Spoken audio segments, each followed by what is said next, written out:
Argafuun kabajamtootaa fi jaallatamtoota daawwattoota miidiyaa Oromiyaa 11 kun qophii sona guyyaati. Qophii sona guyyaa keenya har'aa keessatti keessummaa tokko qabadhee dhiyaadhee jira. Keessummaan kiyya har'aa miseensa koree sagantaa yaadannoo abbootii gadaa Karrayyuutti ajjeefamaniif qophaa'aa jiru irratti nama sagantaa qopheessaa jiru keessaa nama tokko. Obbo Lammii Shunaa jedhamu. Obbo Lammii baga nagaan dhuftan. Ayyee baga nagaan na eegdanii. Hedduu galatooma sagantaa keessanitti tarkaanfachuun dura meegaa fi deebii tokkoof lama haa jalqabnuuti. Duraan dursee gara sagantaa isin qopheessaa jirtanitti osoo hin deemin dura abbootii gadaa ajjeefaman isin akka abboota amantaatti ajjeechaan abbootii gadaa isiniif maal jechuudha? Kan jedhu irraa jalqabnu. Ayyee bifannu ayyee waaqni nagaan ooshee nagaan nu haa bushu an nagaan nu bushee nagaan nu haa ooshu an dhalate haa guddatu an guddate haa bulu warra bulee bisu warra bulee jiraatu warra bulee nagaa argatu waaqayyo nu haa godhu fayyaaf nagaan nu haa kennu yaa ooshee nagaan nu haa bushu oolmaa nagaan bultii nagaan jireenyaan nagaan ba'aan nagaan bobba'aan nagaan galmaan nagaan nu haa godhu fayyaaf nagaan nu haa kennu biyya keenya biyya bilisoomte biyya nagaa argatte waaqayyo nuuf haa godhu. Amen. Kadaan roba garbin hayyee du'aatiin abbaa gadaa gabaabumatti biyya ajjeesuu jechuudha, hawaasa tokko ajjeesuu jechuudha. Abbaan gadaa jechuun nama tokko miti. Abbaan gadaa jechuun hawaasa bal'aa isa teelaa hiriiree jiru nama bakka bu'u nama mataa hawaasa sanaati. Mataa tokko murraan immoo lubbuun gajjallaan jiru jechaadha. Kanaaf ajjeechaan abbaa gadaa yakka kamuu caalu waan biyya tokko ajjeesuuti. Kanaaf baay'ee gadda cimaa, gadda hamaa, gadda barabaraan seenaa keessaa nama keessaa hin baanedha ajjeechaan abbaa gadaa. Galatooma mee ajjeechaa isaaniitiin wal qabateetiin qaamonni mootummaadhaa jalqaba irratti waakkataa turanii booddee irratti immoo quba walitti qabuu jalqabanii haa ta'u malee hanga ammaatti ajjeechaa isaanii kanaan wal qabateetiin qaamni dhiifama gaafateen jiru. Isa kana akkamitti ilaaltu isin? Dhuguma qaamni dhiifama gaafateen jiru. Haa ta'u immoo isaanuma keessaa waan lallabamaa ba'ee sooshaal miidiyaa kanarratti dhageenyeera. Ufirratti ragaa ba'uuf haqatti tarkaanfatanii dhugaatti tarkaanfatanii nama qulqulluutti tarkaanfatanii sirna seera qulqulluutti tarkaanfatanii balleessaa kana isaan dhoksuu yaalanillee waaqayyo isaan keessaan dubbatee akkuma gadi ba'anii ragaa ba'an maqaa wal dha'aniiru namoota ajaja kana dabarsan maqaa dha'aniiru bobbaafameen warra dhaqanii ajjeesan ajajaan akka ta'e ba'aniiru. Kana addunyaa guutuun sabni Oromoo sooshaal miidiyaa irratti hordofu waan kana dhaggeeffateera. Isa isaan nu ajjeesan jedhanii himatan iyyuu caalaa isaan iyyuu gadi baanee ajjeefne irradhan namni paarlaamaa miseensa biyya sanaa ta'e gadi ba'ee dubbate jechuun nama guddaadha. Nama biyya sana bakka bu'edha. Nama mootummaa sana bakka bu'ee dubbatedha. Unutu ajjeese jechuun kana caalaa ragaa maal barbaachisare? Hanga ammaatti garuu dhiifamni hin gaafatamne. Argitee yakkamtoonni yeroo hunda yakka isaanii dhoksuu yaalu. Dhugaatu isaan keessaa lallabe, dhugaatu isaan keessaa dubbate, dhugaa haqa dabee, dhugaa haqa jallatee, dhugaa lubbuu garmalee dhangala'eetu isaan keessaa dubbate malee yakkamtoonni yeroo hunda qulqulluuf fakkeessanii hawaasatti gadi ba'uu barbaadu. Dhiifama akkamitti gaafatu? Kun waan seenaati. Waan seenaan hin daganne. Waan seenaan bor isaan gaafatu. Waan seenaa keessatti galmeen isaanii xuraa'ee taa'u. Ijaa ta'eef anatu kana godhe jedhanii gadi ba'anii dubbachuun isaan saalfachiise, isaan sodaachiseetu. Ammoo akka gadi ba'anii dubbatanitti harki kun isaanii ta'uusaa ragaa gara biraan hin barbaachisu. Uummata isaan jara kana duukaa jiruun. Galatooma obbo Lammii mee dhiyeenya kana hidhamtoonni siyaasaa Oromoodhaa yeroo hidhaadhaa hiikamanitti obbo Jawaar Mohaammed faan gochaanis jechaanis abboota gadaa Karrayyuutti ajjeefamaniif sagalee ta'anii jiru. Isin akka gumii abboota amantaatti isa kana gargaaruudhaaf wanti gootan maaltu jira? Ilaa duraan dursee obbolaa keenya ijoollee keenya mana hidhaa sana mana gidiraa sana keessaa ba'an baga Waaqayyo gidiraa sana keessaa isaan fure jechuun barbaada. Ammoo haa ta'u galanni qabsoo uummata Oromoo haa ta'u dhiibbaan godhamu yeroo hunda mootummaa irratti dhiibbaan godhamu ijaa ol ka'ee sabni Oromoos falmiisaa ijaatti fufeef waan godhan yeroo dhaban malee kennaadhaan ba'an miti. Kennaa isaanii kenname miti. Qabsoon Oromoo eessa akka ga'eef morma humuu isaan qabu isaan baasani.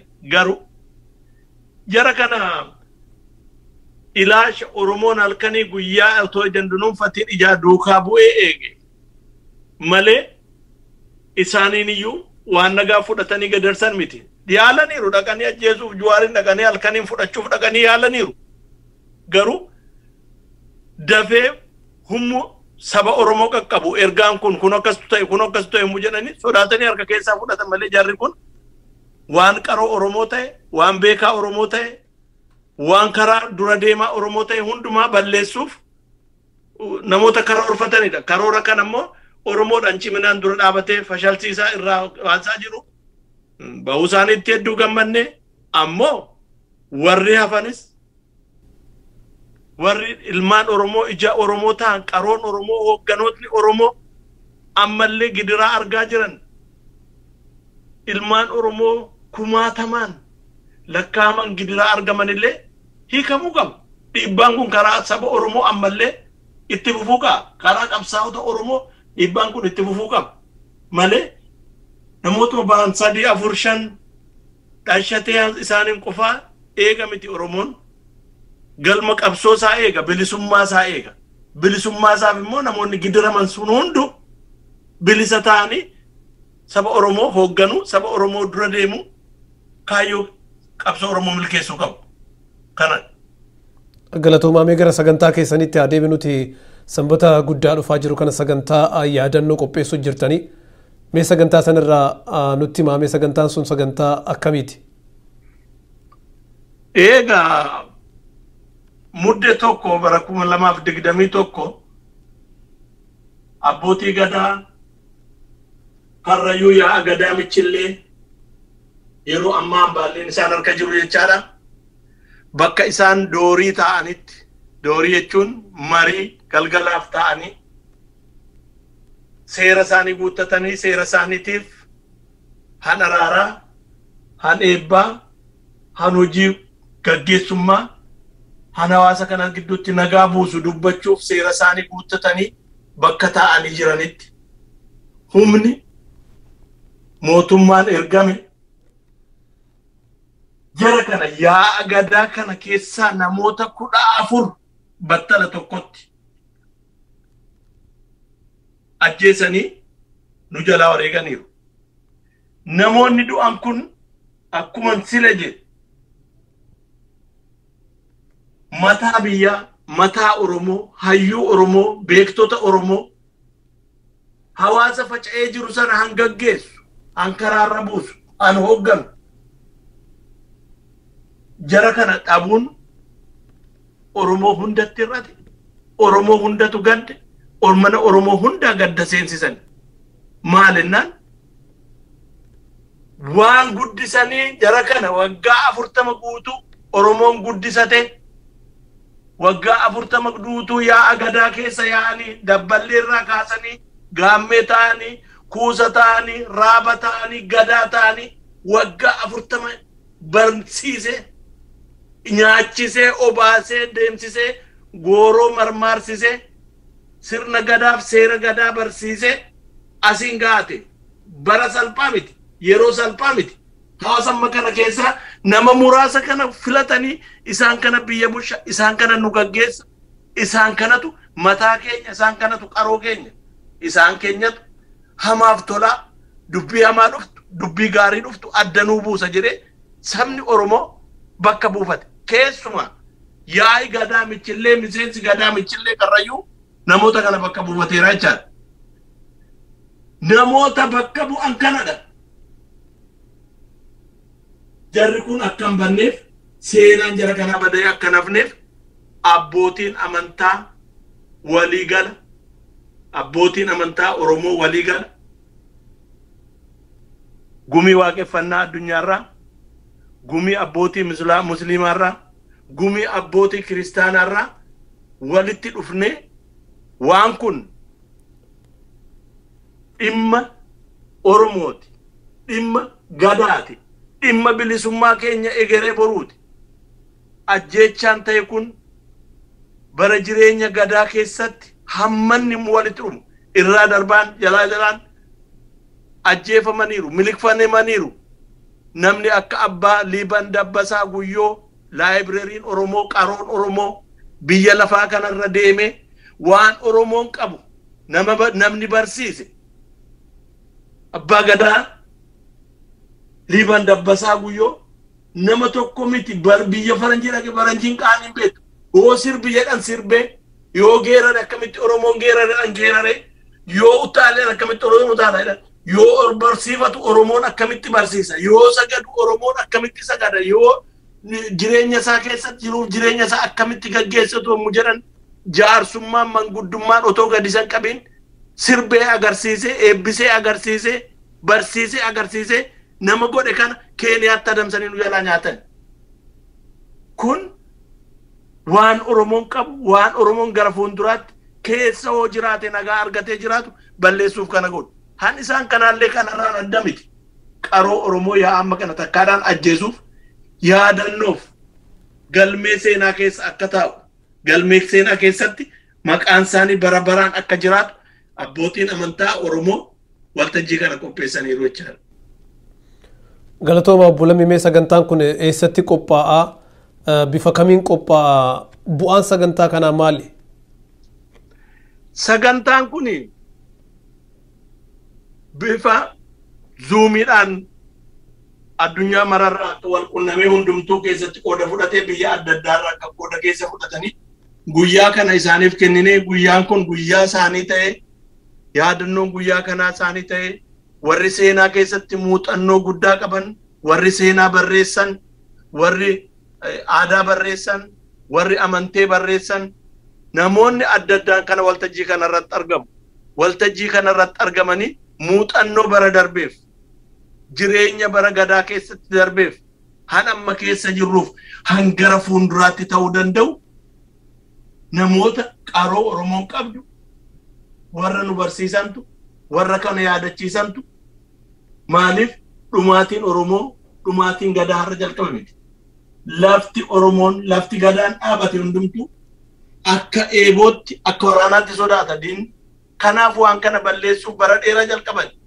isa isaan bara dheeraa jalqaban kan ammoo namoonni seenaa kana tarreessanii barreessanii lafa kaa'an jiru kunoo akka Profeesar Mahammad Hasan fa'aa kunoo akka Profeesar Asaffaa Jaallataa fa'aa seenaa kunoo Nabsee Amaaru akka ishee Maaddii Muddee fa'aa seenaa guddaa lafa kaa'aniiru seenaan kun har'a onurra ga'e qaamni har'a miidhame kun kaleessallee miidhamaa dhufee akka as ga'e garuu qabsoo Oromoon bara jireenya isaa lubbuu itti kaffalee fidee asiin ga'e kun yaadatamuu qaba kanaan akkasitti yaadannee galmee keenya keessa kaa'uu qaba han jedhuun waltajjii kana qophaa'e jechaadha.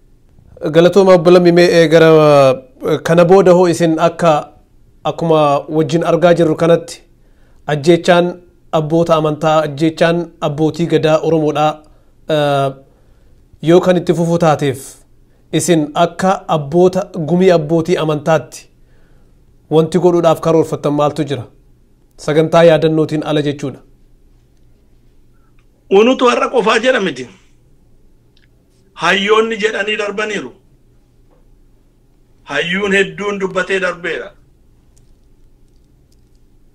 gabrummaa iddaan buqqifnaa yoo dide ilmootti guddifnaa inni jedhe har'a lubbuun hin jiru lubbuun isaa jannataa taa'u jeneraal Waaqoo guutuu bara jireenya isaa guutuu falmee yoo balleessuu dadhabne irra buqqisuu dadhabne ilmaan keenyatti guddifne ilmaan keenya huma buqqisuu jedhe abdii qabachaadha abdii dhalootaa leenjisoo diigaafaa jedhanii du'aniiru. Abdiin kun har'allee unu keessa jira. Unillee dhufnee qaqqabannee qabsoo keessatti hirmaannee har'a mudulloomaa jira. Har'a mudulloomnu sabni keenya. Ajjechaan kun akkuma jedhe dhiiroo ajjechaa seenaa hin dagatamne. Namni tokko abbaan gadaa Kadir Hawaas mataan gadaa namoota 14 fudhatee Jiloo Diidoo Bulaa Diidoo obbolaan lamaa wal duukaa miseensa yaa'aa gadaa tokko keessaa humnu balleessan hereteejii Oromootu bade jechaadha. Ammoo gara biraan maalidha? Gadaan kun gadaa UNESCO jalatti galmaa'ee gadaa UNESCO jala jirudha. Qabeenya UNESCO jechaadha. Qabeenya addunyaa jechaadha gadaan. Qabeenya addunyaa kana balleessaa jiru. Han qabeenya addunyaa kana akka UNESCO jalatti tiksamu waan godhu han jiraachisu. Uummata waa'ee aadaa, seenaa, afaan, duudhaa Oromoo kana baratee. Uummanni kun immoo qaroo akkanaa of keessaa baasee kaateera. Humni warra kana ajjeesanii qabeenya UNESCO, qabeenya addunyaa akka isaan ajjeesaa jiranitti rakkoon akka jala sararameen beekamuudhaan nu barbaadu. Maaliif nama miti handhu'e nama qofaa miti bara. Oromoo duuchaatu du'e. Oromoo guutuutu du'e. Sirna isaatu du'e. Seera isaatu du'e. Aadaa isaatu du'e. Amantee isaatu du'e. Afaan isaatu du'e. Jiruuf jireenya Oromoo ajjeesan. Maaliif jennaan jarri kun kana hoogganu, kana dabarsu, kana barsiisu. Qabeenya kanatu saba Oromoo keessaa muqanu hayyuun UNESCO akkasuma jalaa hir'ita, akkasuma jalaa badeechaadha. Kun akkam banneef galmeedhaan keenya. Ammoo maal jettu munuun jettanii kunoo akka keessatti dhalootatti dabarsaa jirra. Dhaloonni haa dhaga'u. Dhaloonni haa argu.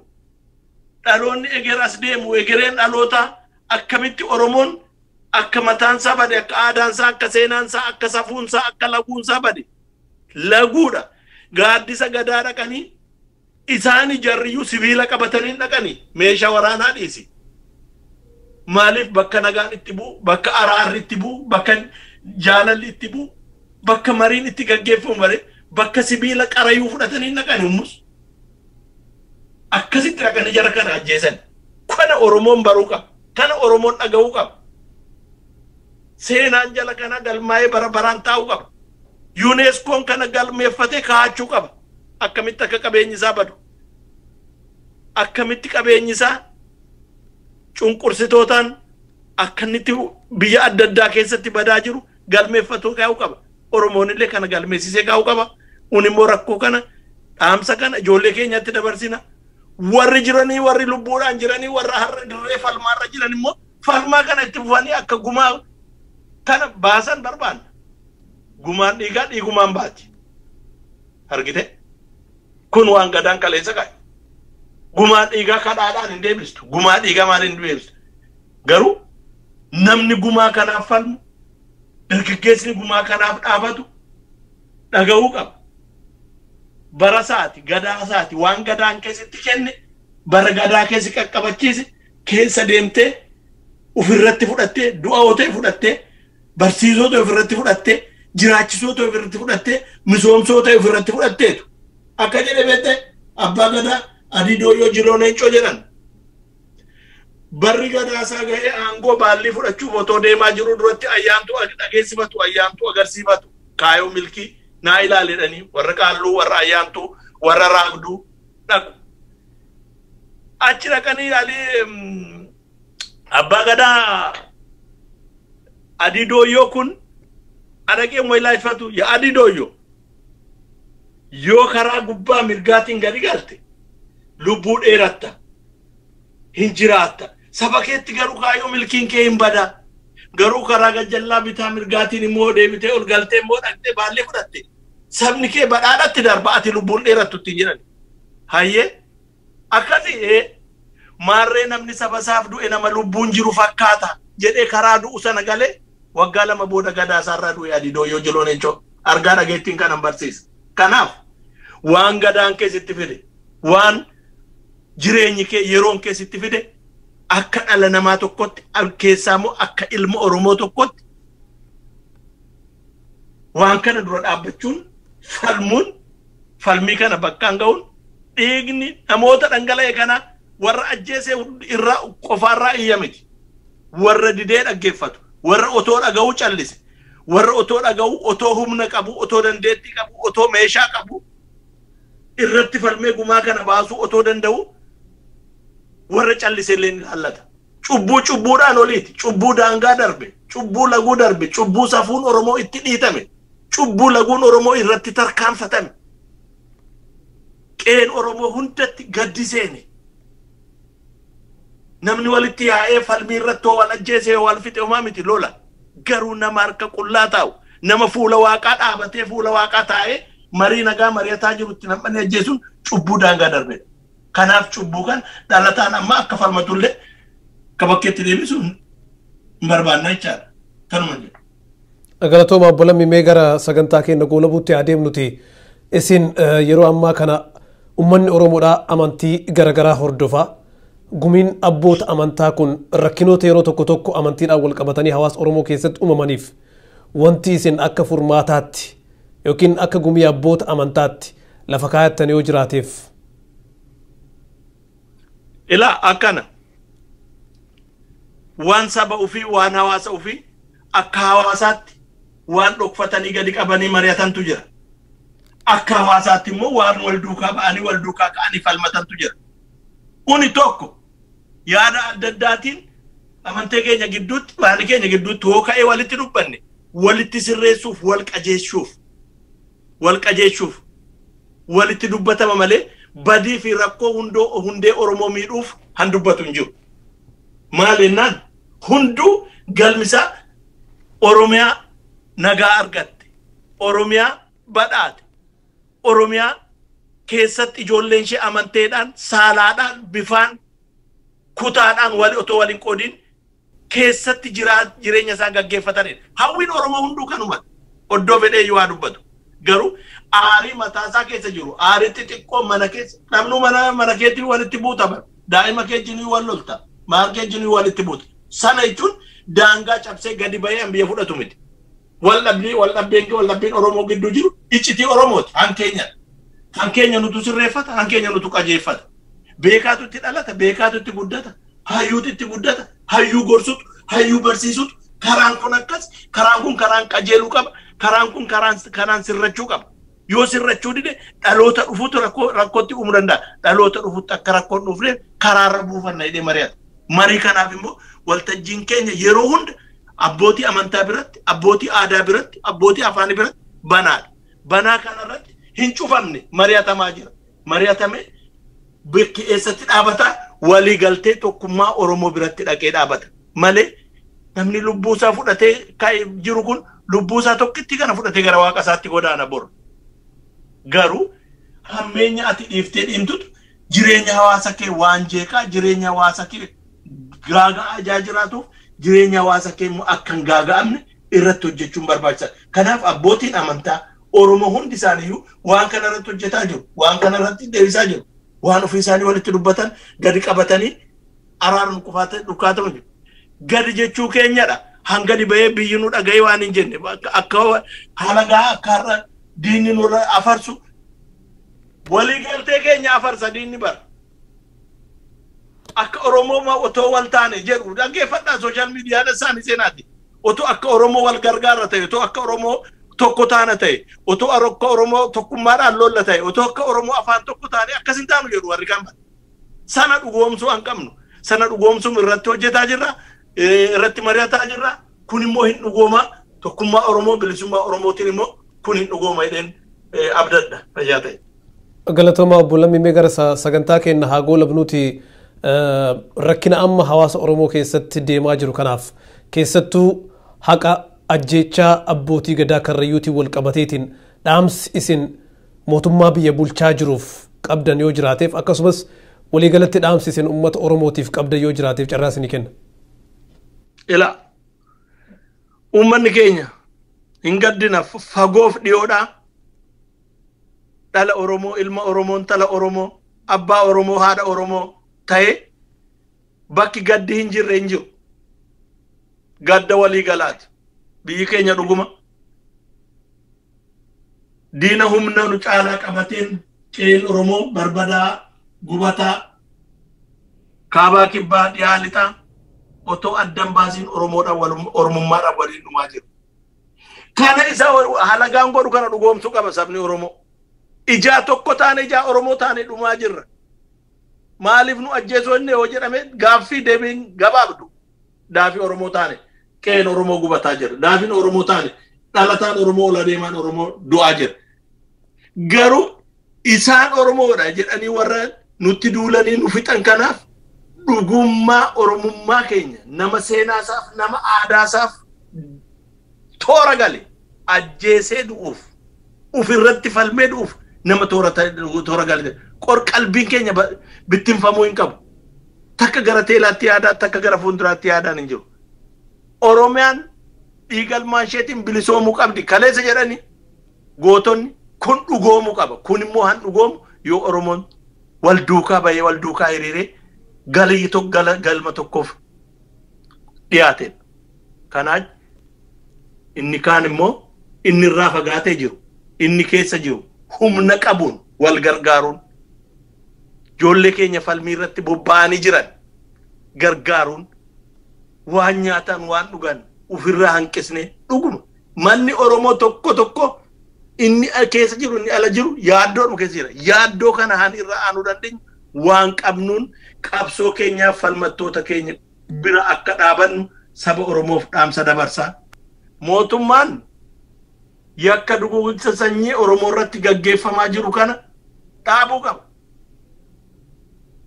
Irraa dhaabuu qaba. Harki dabaree wal dhiqaa jedhani harki gaafa wal dhiqaa. Bor bakki kun hin jiru ta'a. Bakka isaan irra dhaabatanii akka har'a hojjetan kun isaan halkan jiru ta'a bor. Galaan ijoollee isaanii akkuma ijoollee keenyatti dhaammannu galaa yakkaa ijoollee isaanii ijoollee keessanii hin darbinaa. Ijoollee keessaniif seenaa hamaa seenaa xuraa keessanii hin darbinaa. Harka keessan amma dhiigaan dhiqame kana dhaabaa saba Oromoo irraa saba eenyurraa iyyuu lammii biyya sana keessatti waliin jiraatu hundarraa rakkoon kun dhaabatee dubbiin jiru mariidhaan akka dhumu. Yoo mariidhaan hanqate immoo namni maal barbaadaan abbaan isaa maal akka barbaadu sabni biyya sana keessaa maal akka barbaadu sabni sun gaaffiin bara dheeraa jira. Gaaffii bara dheeraa sanaaf saba Oromoof deebisuudha. Gaaffiin Oromoo waan lama jirtu bilisummaa.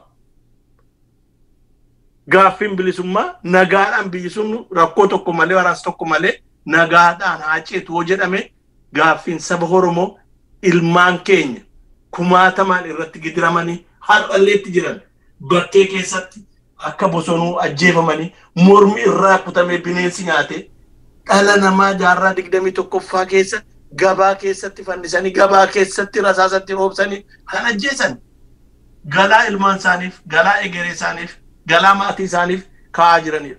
Kana gochuurraa haa deebi'anii ufaa qusatanii Oromoodhaan maal barbaaddu jedhanii hoo gaafatanii irra furmaanni dhufa malee waraanni badii furmaatan dhufu garuu namni waraanaan biyya fixe immoo sanumaan bu'a. Kun addunyaa irratti daddabalamee waan argamedha waan mul'atedha waanuma lubbuu keenyaan argaa qabannee arginedha. Kanaaf uftuulummaa fi gidiraa saba keenya agarsiisuurraa akka isaan dhaabbatan akka lammii tokkotti isaaniif illee dhaamsa dabarsa. Ulfaadhaa obbo Lammii gara miidiyaa Oromiyaa lamaan dhufuu keessaniif maqaa daawwattoota kiyyaatiin isin galateeffachuu barbaada. Hedduu galatoomaa. Fayyaa ta'a ulfaadhaa isinillee jabaadhaa ilmaan Oromoo sagalee keenya saba keenyaan ga'uu keessaniif saba keenyaaf illee quuqama akkasii arguu keessa agarsiisuu keessaniif fayyaa argadhaa. Waaqni tokkichi waaqni nu dubbatee nagaadhaan nu xumursiise galanni isaa ga'u. Waaqni hundaa olii waaqni gurraacha waaqni Oromoo waaqni bokkuu sibiilaa nagaaf jaalalaan saba keenya haa yaadatu. Badii kana jalaa dhumaatii jana kana beela kana jalaa dheebuu kana jalaa waraana kana jalaa humna isaa firreessaatiin waaqayyo saba keenyaa baraaru Oromoon hambilisummaa argate haa ta'u hambilisoome haa ta'u fayyaaf nagaa argadha. Egaan kabajamtoota daawwattoota miidiyaa Oromiyaa 11 sagantaan sognu guyyaa keenyarraa kana fakkaata ture Mariin obbo Lammii Shunaa wajjin godhaa turres asumaan golbama. Sono guyyaa biraatiin hanga walitti deebinuuf nagaan nuuf jiraadha.